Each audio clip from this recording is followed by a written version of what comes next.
moi n'aura jamais faim, et celui qui croit en moi n'aura jamais soif.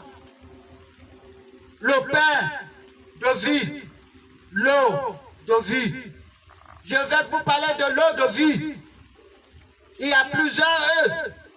Il y a l'eau de robinet, il y a l'eau de rivière, il y a l'eau de la mer, il y a l'eau de lagune, il y a l'eau de la pluie.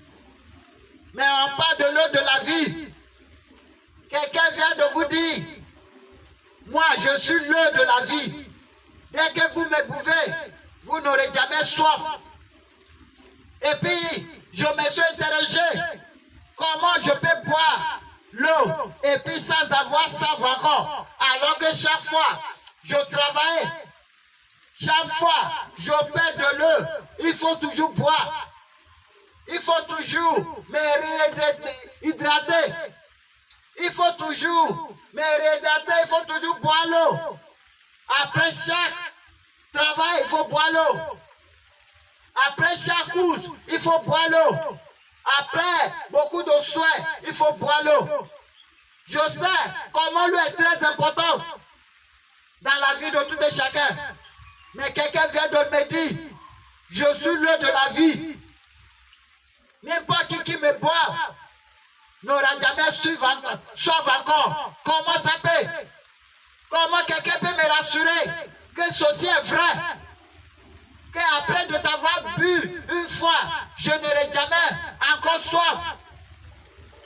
Le livre de Jean, chapitre 6, verset 54. Chapitre 6, Jean chapitre 6, verset 54.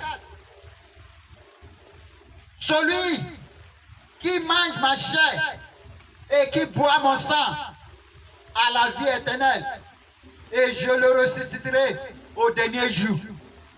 Il dit, je suis le lot de la vie. Et celui qui boit mon sang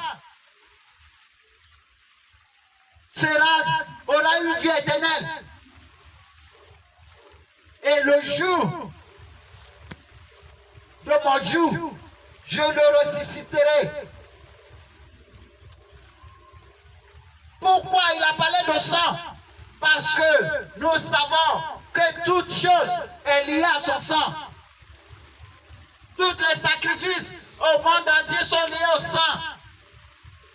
Sang de mouton, sang de poulet, sang de bœuf, sang de cabri, sang de dindon, sang de pigeon, sang.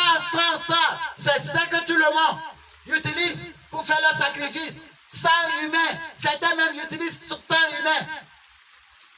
C'est pour cela que Jésus dit, si c'est mon sang, il faut seulement boire mon sang.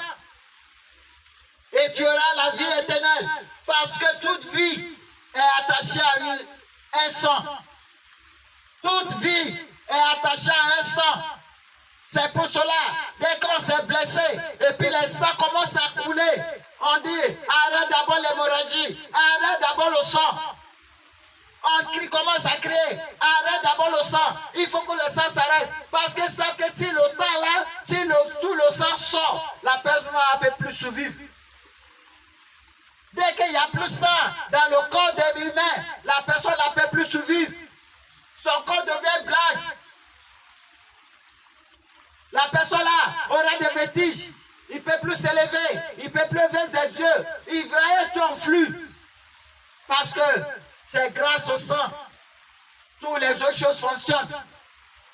Le sang est comme huile de moteur. Le sang est comme huile de moteur. Sans ça, il n'y a qu'un moteur qui peut travailler sur la terre. Ça veut dire qu'ils ont fabriqué un moteur qui peut utiliser l'essence.